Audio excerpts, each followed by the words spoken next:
Hi, friends. Susan Blackwell from the Spark File here to let you know that the doors are open for the Spark File Illume, a 9-month group creativity coaching mastermind that invites you to be the chief creative officer and chief marketing officer of your creativity. But what does that mean? That means in 9 months in Illume, you will clarify and advance your big creative goals and learn how to effectively share your work with the world. Now, if you're listening to this and you're an experienced creative or an accomplished professional who seeks a space where it is safe to attempt something you've never tried before, or complete a big creative project, or take your work to the next level and acquire the skills needed to share your creative work with the world, Illume might be right for you. We are calling in emotionally intelligent, high-functioning creatives who are ready to level up. You can find out more by going to thesparkfile.com/Illume, but do it now to find out if Illume is right for you and to save with early bird discounts. That's thesparkfile.com/Illume. Take a leap, take a risk. Go to thesparkfile.com/Illume and join us for Illume. This is part 2 of our conversation with Lin-Manuel Miranda. If you haven't listened to part 1, you might want to go back and give it a listen, or not. However you're doing it, it's a party. Enjoy the show. The Sparkfile podcast may contain profanity and other adult content. Please use your discretion. When I bump into something that inspires me, I dump it in my spark file. Could be something that I want to make or how I want to be. I pump it in my spark file. I jump into my spark file. Let's open up the spark file.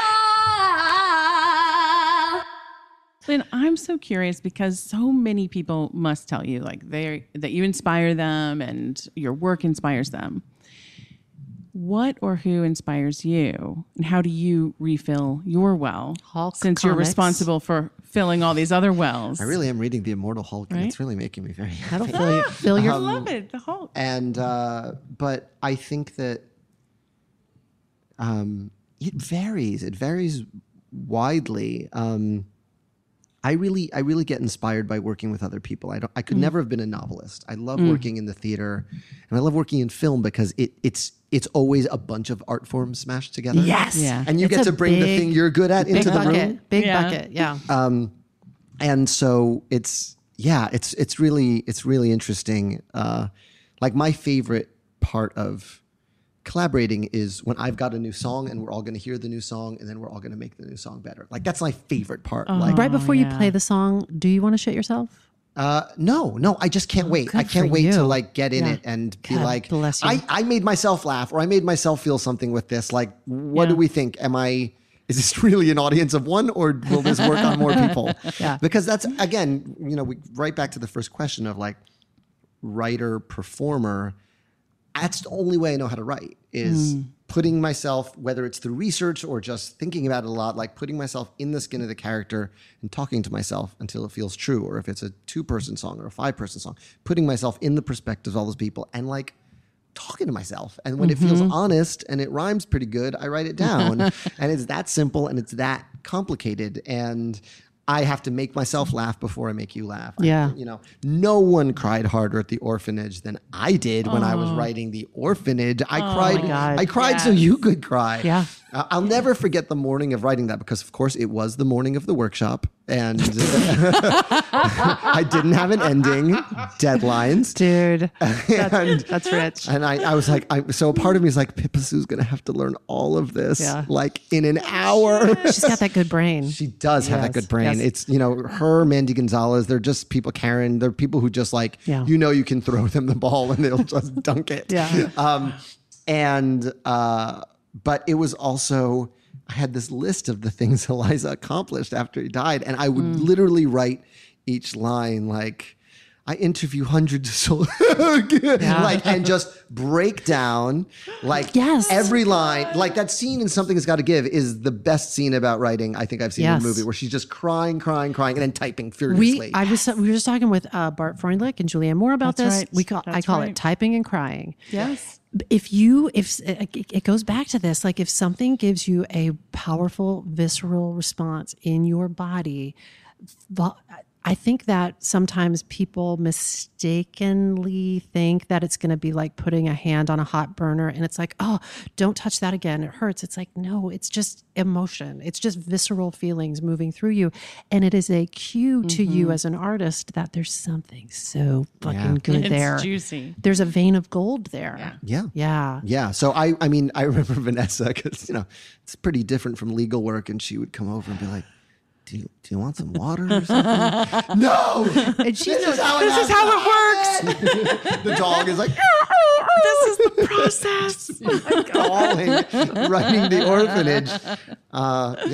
Is she accustomed to that now? When she sees you crying, is she like, I think one of great. the things that sort of Just made me slides a box realize of tissues across the table. It's like, one of the things that made me realize she was a keeper was I never felt embarrassed writing in front of her. Like really early on, like I would bring my like cheapy Casio to her apartment in Brooklyn, and she'd be, studying skin cells, and because she was a scientist when we started dating, and I would be in the other corner being like, in Washington Heights, and she just wasn't phased. She's incredibly unfazable. she is. Awesome. She is unfazable. She's unflappable, that woman. Yeah. It seems like she'd be super good mom, because it seems like one of your boys could come in with a compound fracture and she'd be like, put a cold washcloth on that. Like she seems like she'd be chill about a lot of shit. Well, she does the other thing is that she does her research. So it's like, if we have anything that's coming up, like, like our little ones, like he's got breathing stuff. Like we think he's probably going to be asthmatic. I had asthma as a kid. And so like, it's just like colds get complicated fast with him. So like now she knows everything about it. Wow. Like that's what she's got a good she's brain. like hits Consumer Reports before we buy the fridge. Do you know what I mean? Like that's who she is. She's got a good brain. I'm like, that fridge is pretty. Smart.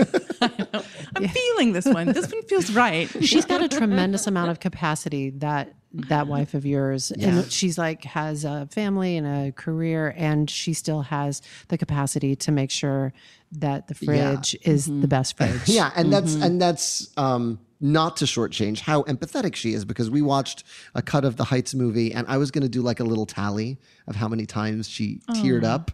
Like I was like, oh, this will be cute. Like, and like she cried so that it started to feel cruel after like the third. I was like, I'm going to stop counting. Put away your golf pencil. Because it's also so much of the story of our neighborhood that she grew up in too. Yeah. And like, you'll see when you see the movie, they're singing When You're Home in J. Hood Wright Park. And like her grandmother's building that she grew up in is in the shot. You know what I mean? So it's just like, man, it was a lot of, and then there's us and our relationship and how that song came out of it. And so, she's a feeling person. I know I always describe her as a robot, but like, it's also, she has such honest and uncritical responses to work. It's like, I think that's my secret weapon as a writer, is that I have someone who's just like, yeah, I was singing that King George thing you wrote like all week, so that's probably good. Oh, yeah. Yeah. And I've heard you say that you recounted a tale where you brought us, I forget which one of the songs it was. It was one of the songs for the women. It was Helpless. You brought It was a song called This One's Mine. And she was like, meh, like made the face. Yeah, she was like, that's fine. She gave you the old. She said, and she phrased it as beautifully as anyone who doesn't like something can phrase something. She said, I mean, it's good because you're good at writing, but I don't feel like it's your last draft. You're like, babe, I need your voice to be higher and more enthusiastic. She was like, everything you write's good. Like, you're a good writer, but like, I don't think this is the last version of it. Babe, I needed I've been killing myself. And then like an hour later, like I was like, I got it. I love right. it. I wasn't love it. done what yet. a good partnership. That's awesome. Yeah. So we were talking to our pal, Celia Keenan Bolger, as she was, I I know, the love of all of our lives. The dream child. The beast child. The peace child. The peace child. So she was preparing to wrap up her run and To Kill a Mockingbird, and she was trying to figure out how to follow up this thing that has been almost this. done, huh? November? She's done. I Like think she's done. I think it's this weekend. I think by the time this comes out, she's At done. this point, she is done. So Yes. she was trying to figure out how to follow up this thing that had been this big creative life event. And Hamilton was such a tremendous, it was a cultural event for everyone. And we imagine it was a big life event for you as well.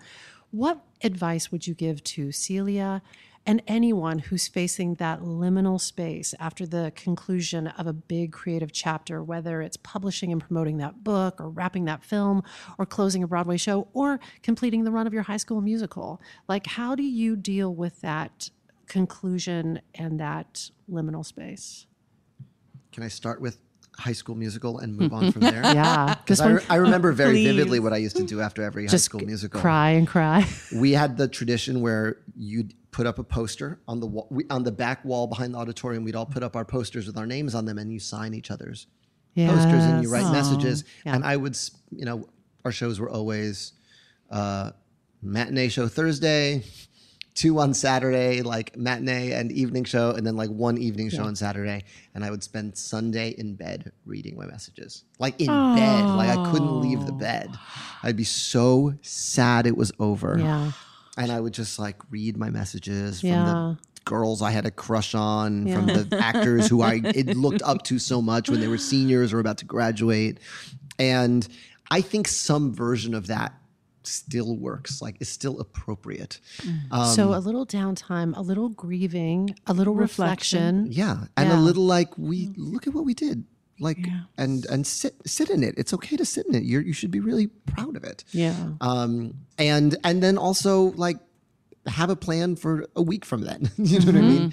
Have an idea about what maybe that next chapter or next thing could be. Yeah. Yeah. Yeah, absolutely. I mean, I know I did it after Hamilton, Puerto Rico most recently, because that also came on the tail end of 3 months of Mary Poppins press, leading right into Hamilton, Puerto Rico. 3 months? I mean, kind of. That's so much. Because it was global, right? Yeah, You it was went global. So you go to everywhere. London, you go to Paris, and it's a whole thing. And then also we moved into a new apartment, so which my wife really takes the lion's share of the work on. So I left for a press tour, came back to a different home, and then we lived in it for about 5 days, and then we went to Puerto Rico for a month. So Wow. my wife and I left the kids with my parents. We went to an undisclosed location where there was nothing for like about 5 days. And literally the first breakfast, we talked for like 5. I was like, oh, hi, how are you? A lot has happened. Yeah. Hello, my wife, who I love. It's good to see you. But that goes back to that taking time to process these big like life events. Yeah. Yeah. And then it was like this like massive reset of like, a ton just happened. And we never had time to really kind of sit in it and process it and talk about what the next year wants to look like. What, There are articles written about how busy you are. And I can only imagine like seeing that and being like, I don't have time to read about how busy I am. Thanks. just like a spooky skeleton. Thanks for electrified. reminding me. Right. Yeah. Yeah.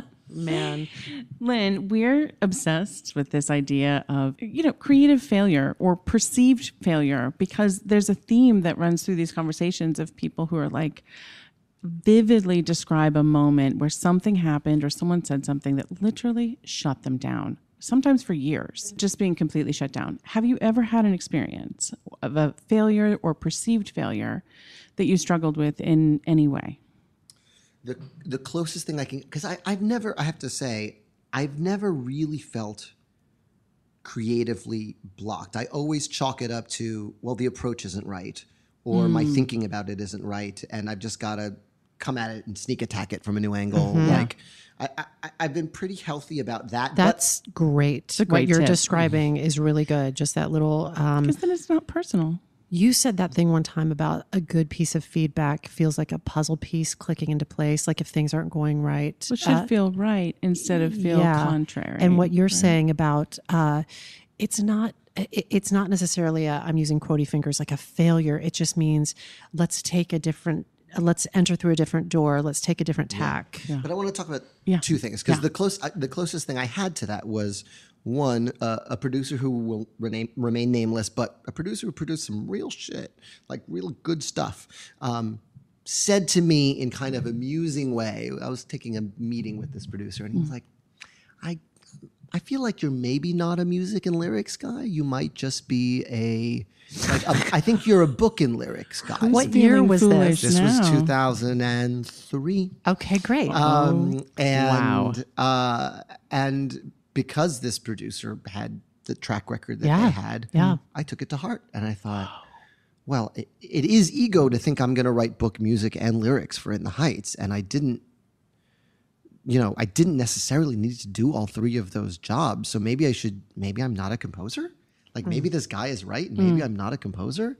And it was, I would say, a few months of not writing anything, and actually going as far as to get names of other like musicians to collaborate with. And I got I'm feeling feelings. and it got as far as me literally picking up the phone, and it was like the name of a guitarist that someone had recommended for me. And I was about to call this person, and I went, I'm not fucking doing that. But it did lead to the point of like, but I don't feel that way about the book to this musical. I'd love to work with a playwright on this musical. So the push helped in a weird way, because it made me realize what I cared about and what I didn't care about. And I said, if I know how this fucking neighborhood sounds, nobody knows how this fucking neighborhood sounds. Like, if one thing I know, it's the musical landscape of this. And I'm happy to work with a playwright to make it better. And then we started the search in earnest, and then we found Chiara. Yeah. But it took someone misdiagnosing me in an off-the-cuff way, and me giving really outside-sized power to those words. Casual comments. Yeah. Misdiagnosis. That's a classic. Like, that's it was like a misdiagnosis, like straight up. I was like, no, you're right. I shouldn't write all three of these things, but you're wrong about which ones. Yes. Is this a person that you still see? It is a person I still see. Are you just gracious? I'm just gracious. Yeah, I imagine you would be. Wait, you said two things. Then what was the other thing? Do you remember? Well, the other thing is about failure and about you get, sooner or later, you're going to get to the realization that the things you're passionate about are really the only things worth pursuing. You'll get led astray by like gigs that pay well, or gigs that sound really good to a previous version of you. But here's the thing.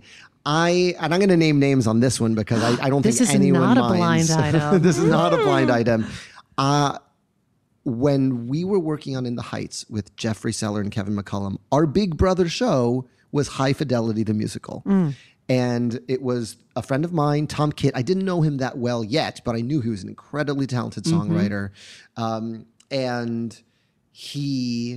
And that was going to be the hit show. Like it was never said, but it was sort of implied like, well, we're producing High Fidelity, and once that is a hit, we'll be able to take a risk on your no stars, no composer, no director show, because we've got directed by Walter Bobby, who directed Chicago. We've got it's a really loved like property, High Fidelity, a movie and a book people love, and we'll do this.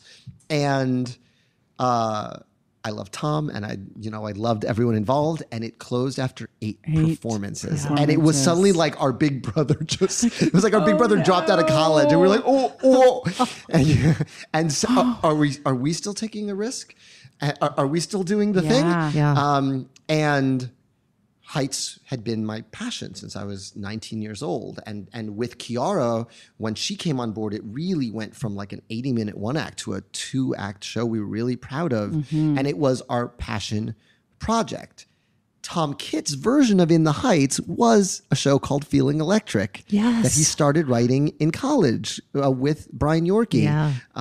And when that show went on, and again, not a proven novelist, not, none of the things that made High Fidelity, quote unquote, a surefire hit. He wins the Pulitzer Prize. For Next to Normal. But I guarantee you the experience of High Fidelity, he learned so much for that. So it happens in the way it needs to happen, but I'm sure there's a part of Tom, and I don't want to speak for Tom because you should have him on the show. He's an incredible writer. Absolutely. I'll get High Fidelity on, then I can put my passion project on. And that's not always how it works. Look how that worked out. The passion project is what wins. Yes. Like every time.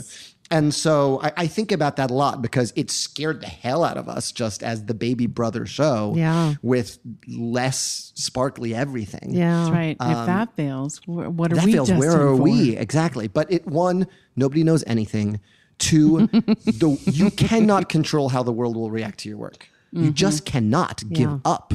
All you can control is the work you are making, and then you throw it out into the pond and you see the size of the ripples. You see how many times it skips. You cannot give up. You can't give up. Yeah. Yes. So good. Lynn, I'm so excited to ask you this question. Our friend Meta Wagner is a creativity author and a speaker, and she developed these 5 creative archetypes. And we want to know which one of these types best captures your drive to create. Okay. And I wouldn't bet on this. Like after this whole introvert extrovert thing, We know nothing. I know nothing. I don't know you. Okay. There's 5 of them. Here we go. Number 1. You live to make an audience laugh or cry, and you love applause and adoration. Number 2, you're all about art for art's sake. You become so immersed in your creative work, you lose all track of time and space. Number 3, you thrive on breaking boundaries and crashing conventions. Number 4, you need to express yourself and you hope your art will help others. And number 5, you have a fiery desire to right wrongs and change the world with your art. Did one of those jump out at you? 4 of them did. I know, that's why I'm so confused by you. I know. I am too, because Which was the one that didn't? social justice, because I think that I can tell when someone is writing something, but they don't really feel passionate about it. It just feels like homework. And when you are fueled by social justice and you have those chops, there's nothing more powerful. Yeah, You think yeah, of The Normal Heart. yeah. I think of Angels in America. I think of Yeah. so many incredible works of art that were fueled by righteous outrage or need to right wrong or need to make the world see. That is such an incredible fuel source. I think inspiration can come from anywhere, and I think it's just being honest about what inspires you, because there are people who see wrongs and go, I'm going to write a play about that, but the intention doesn't match the passion. But all of the other things are true. I know. That's why I was fascinated to ask you this question, because The reason that sorry, just No, on that fifth one, because the thing is, I find that rage exhausts me. I don't know how to write from that place. Yeah. It's I could do a Hot 16 at Freestyle of Supreme about how angry I am about a headline, and I'll get a good fuel source, but I'll be exhausted afterwards. Interesting. I can't spend 7 years in something that makes me angry. yes. I just can't. Yeah. Choose wisely, I don't friends. know Yes. how to do that. There are people who can do that, Yeah. and they've got incredible furnaces where they store it and they make fuel out of it. I don't want to disregard that No. in my Yeah. answer. It doesn't Yeah. work for me. I have to love some aspect of what I'm writing, because they each take a decade. Yeah. So That's you're right. you're a blend That's of 1 right. through 4. I think so. Yeah. I feel that about you. I do. Interesting. Lynn, what's it all for? Shits and giggles. I don't know. I didn't have anything profound. The best. What's it all for? What is it it's all because for? we'd be doing it anyway, right? I think that Is it for love of the game? Is it for in a way it is, because I know that I'd still be writing if I were still a substitute teacher at Hunter College High School. Word. I just would be writing in between grading jags. Yeah. I've been making shit since I was little. Yeah. So it's for me, and I feel very lucky that it's like a calling, and it's always what I've been doing. And I feel lucky beyond belief that I can make a living doing it, but I would be doing it if I couldn't make a living doing it. yeah. Yeah. Because you don't go into theater expecting to make a living. You just don't. You're doing great. You're doing great. Finally, what is sparking you these days? What is sparking me these days? You know what's sparking me these days? The difference between my kids is sparking me these days. Because I've got, my wife and I joke that we each sort of have a mini us, because the older one is very me, and the little one, I mean, just resemblance, and it looks a lot like her, but also, Oh, he must be so cute, because your wife looks like a bunny rabbit. Yeah. So he must be a cutie.